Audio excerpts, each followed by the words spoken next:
Bertoua, chef-lieu de la région de l'Est au Cameroun, est désormais relié à Garoua-Boulaye, autre ville de la même région, par une route bitumée longue de 250 km. À présent, le voyage entre ces deux villes dure 2h30. On est loin, bien loin de la période où, pendant la saison des pluies, il fallait 4 jours pour parcourir cette distance. Aujourd'hui, la route étale ici son tapis de macadam. Le voyage est plus aisé, la communication plus facile, un véritable régal pour les automobilistes. Cette route est le fruit de la coopération entre le Cameroun et l'Union européenne. La coopération entre l'Union européenne et le Cameroun est une coopération très vaste, diverse, et surtout que l'Union européenne demeure notre premier partenaire. Donc cette coopération vaste et diverse, comme je l'ai dit tout à l'heure, elle concerne des domaines comme le commerce, l'industrie, les infrastructures de communication, la santé, l'éducation, l'environnement et forêt, sans oublier les interventions dans nos administrations comme l'aide à nos services de douane, comme dernièrement l'aide à l'administration pénitentiaire, l'aide à la justice. Et cette coopération, basée essentiellement sur l'accord de Cotonou, qui lui-même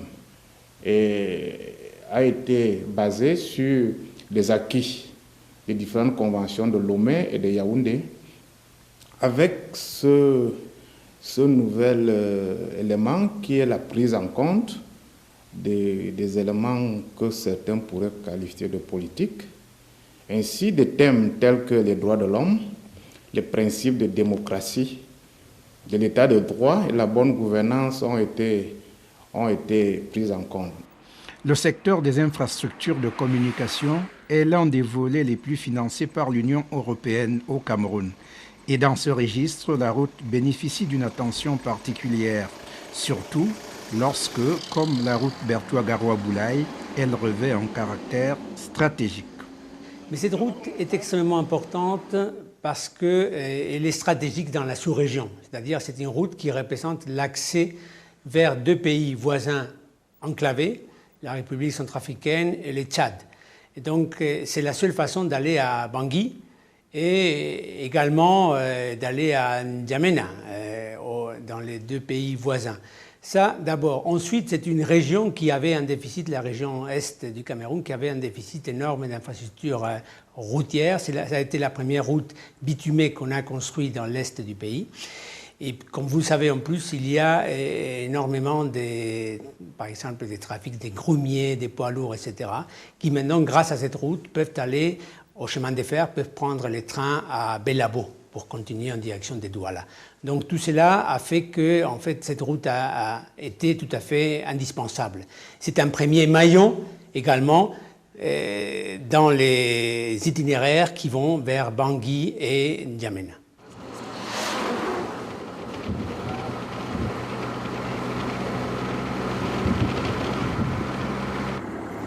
La route Bertoua-Garoua-Boulaye est donc là, majestueuse et fonctionnelle.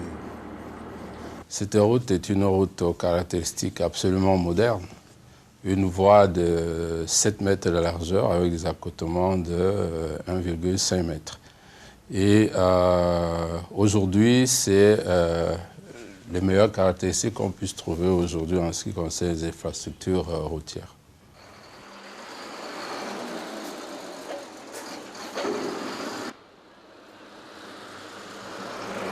Les infrastructures routières sont un élément clé pour le développement économique et l'intégration régionale. Avec la construction de la route Bertoua-Garoua-Boulaye, les échanges entre le nord et le sud du Cameroun d'une part et entre le Cameroun, la République centrafricaine et le Tchad d'autre part sont facilités et renforcés. Parce qu'elle rapproche les marchés et des enclaves des zones rurales, cette route est porteuse de développement économique et social. La région de l'Est, où passe en particulier cette route, se trouve être en zone de transition entre le Cameroun septentrional et le sud du pays. Au plan économique, la région de l'Est, comme vous le savez, est riche d'un immense potentiel minier, forestier, touristique, ce qui fait en sorte que la réalisation de cette route par l'Union européenne est venue valoriser tout ce potentiel économique, booster l'activité de transport, le commerce, entre autres. Vous avez pu déjà vous rendre compte sur le terrain de l'intensification de l'activité économique. Le petit commerce prospère, les échanges régionaux et sous-régionaux prospèrent également. Et autour de cet axe routier, un certain nombre de projets agro-industriels sont en perspective, notamment des projets canne à sucre, des projets d'exploitation du palmier à huile. Et nous avons eu le contact d'un certain nombre d'investisseurs étrangers qui s'apprêtent à créer autour de cette route des grandes plantations industrielles. Vous comprenez, dès lors que la réalisation de cette route a complètement changé le paysage économique de la région de l'Est. La route Bertoua-Garoua-Boulaye est donc là. Il faut saisir les opportunités de développement qu'elle offre. Et dans la région, des élites s'organisent et montent des structures agro-pastorales. On a créé un ensemble de GIC pour intéresser déjà ses frères ou cousins du village. Et cet ensemble de GIC, on a fédéré, et ça a fait donc une fédération de GIC. Et c'est ainsi qu'on a ciblé une zone que nous avons appelée une zone pionnière, où notre fédération, qui est une fédération des GIC pionniers d'Andom, précisément le nom du village, on a donc fait cette exploitation aujourd'hui qui est déjà autour de 120 hectares. Donc 60 en cacao, accompagné de bananiers plantains, et plus d'une trentaine, n'est-ce pas, en palmier à huile, et puis des exploitations annexes en macabo ou maïs, et ainsi de suite. Ça fait donc cet ensemble, n'est-ce pas, de GIC, cette fédération de GIC, permet, n'est-ce pas, de subvenir aux besoins non seulement des membres de ces GIC, mais également des populations qui peuvent arriver à travailler de manière ponctuelle ou à temps partiel, n'est-ce pas, au niveau de l'exploitation. La route Bertoua-Garoua-Boulaye, c'est comme, n'est-ce pas, un grand portail, n'est-ce pas, dans une concession. En ce qui nous concerne, si vous avez, n'est-ce pas, un grand édifice, n'est-ce pas, dans une enceinte clôturée sans porte, alors vraiment se vouer, n'est-ce pas, c'est pas viable. Et alors, la route Bertoua-Garoua-Boulaye, pour nous, pour notre exploitation, constitue comme une porte, une issue, n'est-ce pas, de sortie. Et alors, si vous vous rendez compte que, en ce qui concerne le plantain qui accompagne le cacao, nous comptons produire annuellement dans l'ordre de 1500 à 2000 tonnes de bananiers plantains. Alors, nous ne pourrons pas consommer localement à Bertoua, et il s'agit de cibler certains marchés. Et là où nous avons commencé à avoir des contacts, c'est effectivement le nord et l'extrême nord, où nous comptons évacuer, n'est-ce pas, le gros de notre production. Et cela va sans dire que la route Bertoua-Garoua-Boulaye, pour nous, constitue, n'est-ce pas, cette passerelle qui permet, n'est-ce pas, d'évacuer nos produits dans le grand nord du Cameroun. Les communautés villageoises ressentent elles aussi dans leur vie quotidienne les effets bénéfiques de la route Bertoua-Garoua-Boulaye. Le village était actuellement trop sale. Maintenant, le village est bon. Ça se présente très bien. Nous, avant, on quitte Garoua-Boulaye à pied pendant 5 jours. Ici, maintenant, on marche comme amusement. Le village est déjà propre.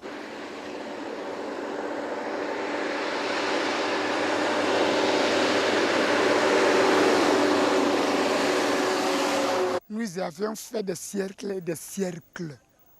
Marcher sur les routes, il faut avoir 2, 3 chaussures ou habits pour pousser. Aujourd'hui, je porte ma veste. Je fais 3 tours, 4, 5, 10 tours à la province. Même je veux atteindre à Douala. J'étais un coup d'œil à ma nuque. Un beau bâtiment, grâce à cette socialité. Et quand je vais faire un coup d'œil ailleurs, prenez votre véhicule, faites un demi-tour. Et quand je vais revenir, je tombe à l'école là-bas en face. Ça prouve que l'État promet grâce à notre gouvernement. Des investissements sociaux sont de plus en plus réalisés dans les zones traversées par cette route. Des salles de classe modernes et des centres de santé sont construits par les pouvoirs publics.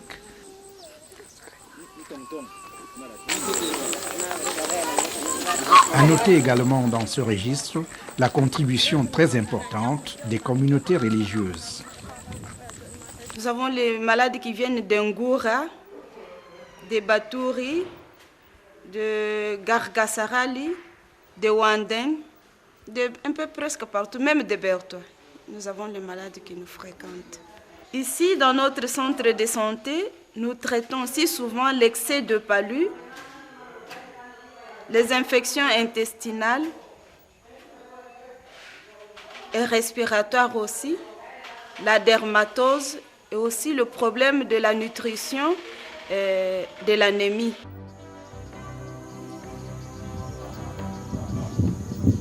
Nous avons les malades qui sortent de Bertois. C'est facile, ils prennent la route le matin, à 8 h ils sont ici. La route permet que les malades arrivent vite aux soins. Quand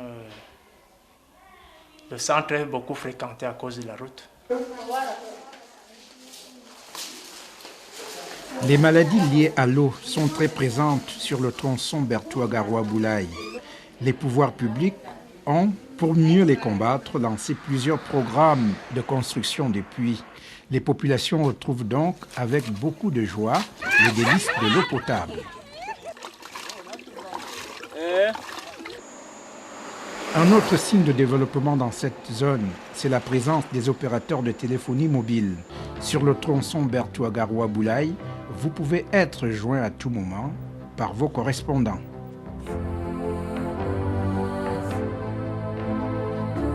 La belle route, hélas, n'apporte pas que des joies. L'incivisme de certains automobilistes provoque des drames, des accidents qui endeuillent des familles, d'où l'importance du travail abattu par les agents chargés de la sécurité routière. Dès qu'une voiture arrive, on interpelle, le chauffeur s'arrête. Ceux qui peuvent s'arrêter, puisqu'on a trop de difficultés, comme on n'a même pas les airs. Il y a beaucoup de chauffeurs qui viennent, qui refusent même de s'arrêter. Les peu qui s'arrêtent, on essaye au moins de les prédiguer les conseils. On essaye de les dire d'aller au moins doucement. Mais il y a même les autres chauffeurs jusque-là qui nous disent que c'est la même chanson de tous les jours. Mais jusque-là, notre délégué nous encourage toujours à le faire.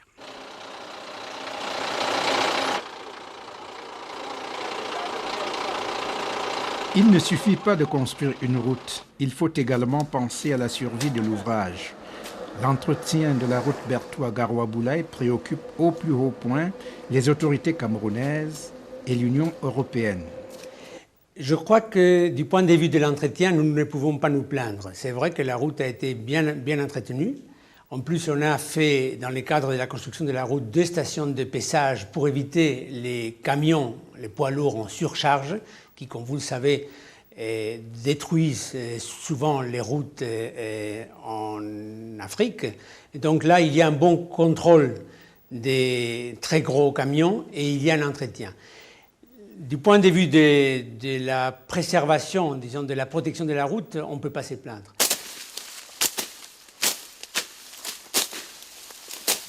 Au plan local et sur les hautes instructions du gouvernement, nous avons mis en place un comité de suivi de ces différentes réglementations visant à réprimer les contrevenants.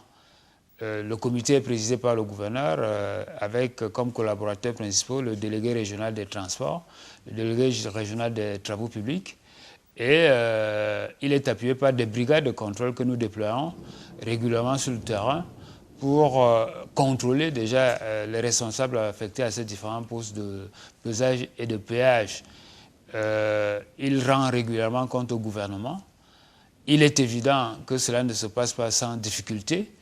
C'est peut-être l'occasion d'appeler l'attention du gouvernement, mais également de nos partenaires sur la nécessité de moderniser ces postes de pesage routier qui, dans leur configuration actuelle, ne remplissent pas toutes les conditions de sécurité et par conséquent ne maximisent pas la protection de ce patrimoine routier.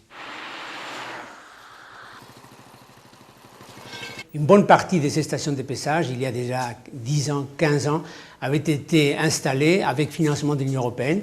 Mais il est vrai qu'il y a des insuffisances du point de vue du matériel.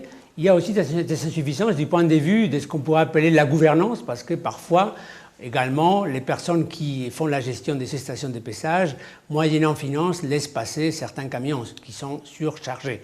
Donc c'est un problème aussi qu'il faut traiter. Mais du point de vue du matériel, c'est vrai, il y a des insuffisances et on va réhabiliter à travers cet appel d'offres qu'on vient de lancer, avec financement donc européen, et on va lancer la réhabilitation de l'ensemble des stations de pessage pour que vraiment ces camions surchargés ne continuent pas à détruire les routes camerounaises.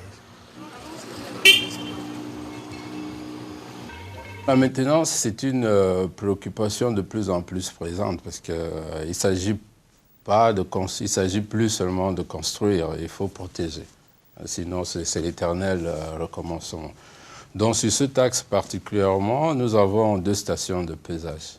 Une à Bertoua et une autre à Mandou, si mes souvenirs sont bons. Et il faut dire que nous avons la délégation régionale de l'Est, où se trouve le projet, a une mission permanente de surveillance du réseau, de manière à détecter les détériorations et proposer, n'est-ce pas, que les travaux soient faits pour rétablir la route dans sa structure vraiment opérationnelle. La construction d'une route et les activités économiques qui en découlent détruisent souvent l'environnement. À Dimako, ville située à une vingtaine de kilomètres de Bertoua, on pense à des campagnes de reboisement. La municipalité a monté une grande pépinière pour les essences en voie de disparition.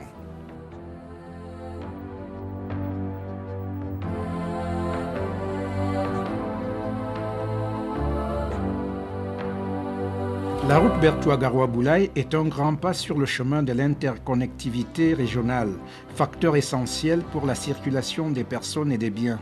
Elle s'inscrit dans le vaste projet d'aménagement des grands corridors régionaux permettant de promouvoir l'intégration économique et commerciale des pays de l'Afrique centrale. Il est évident que nous sommes dans la sous-région de l'Afrique centrale, nous sommes dans une zone de transition et de politique gouvernementale constante. Il est question de faire appel aux différentes bonnes volontés qui peuvent, aux côtés des populations du cru, valoriser ces immenses richesses. Nous avons d'immenses terres, d'immenses pâturages riches qui bordent cet axe routier.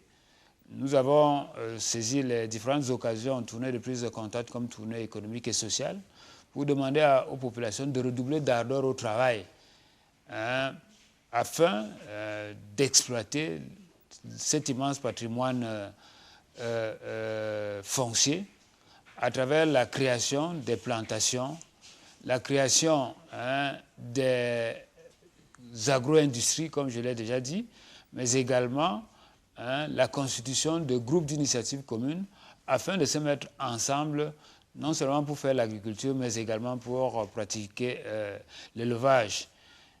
Il est également évident que autour et au-delà même de cet axe routier, nous avons un riche patrimoine touristique, un riche patrimoine faunique qui attire de nombreux touristes vers la région de l'Est.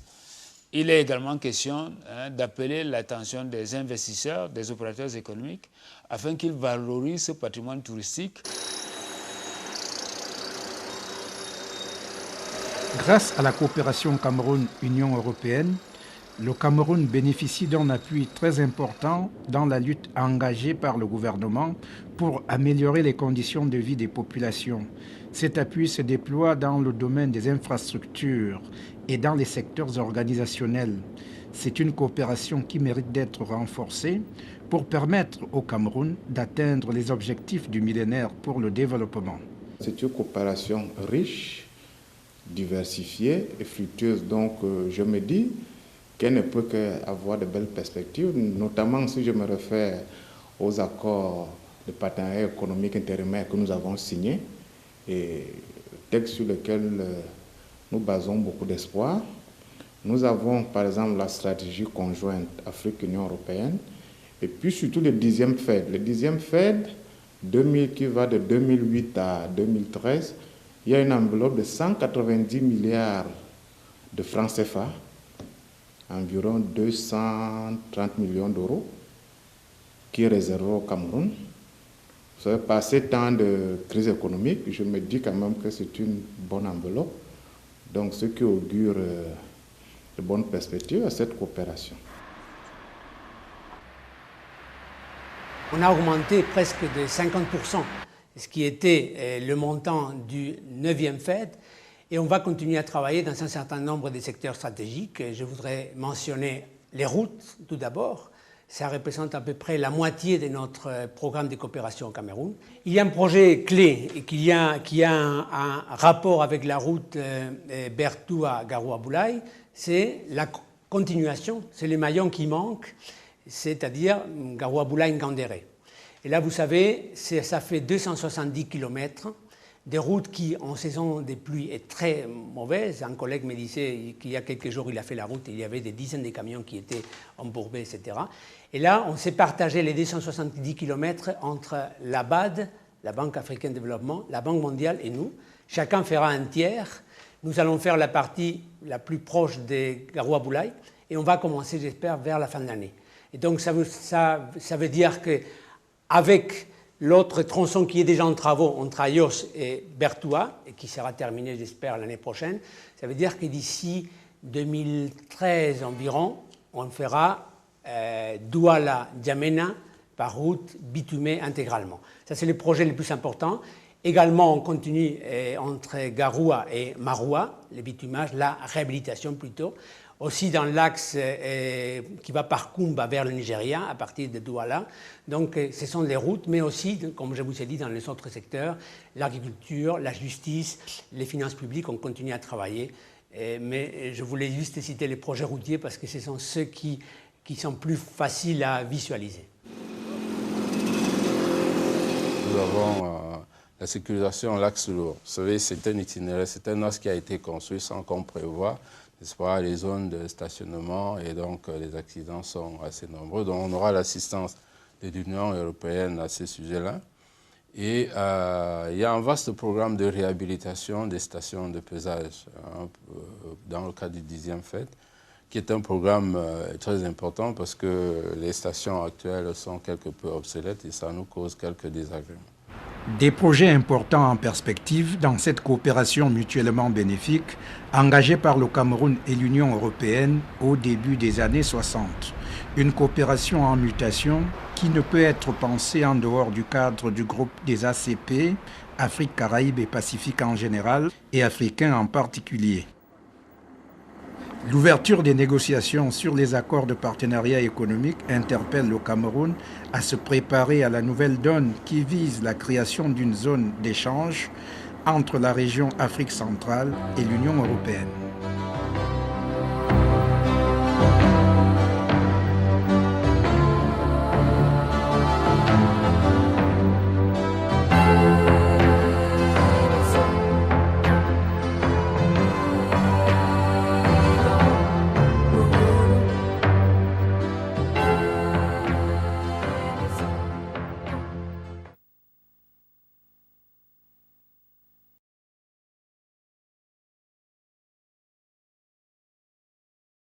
Chef-lieu de la région de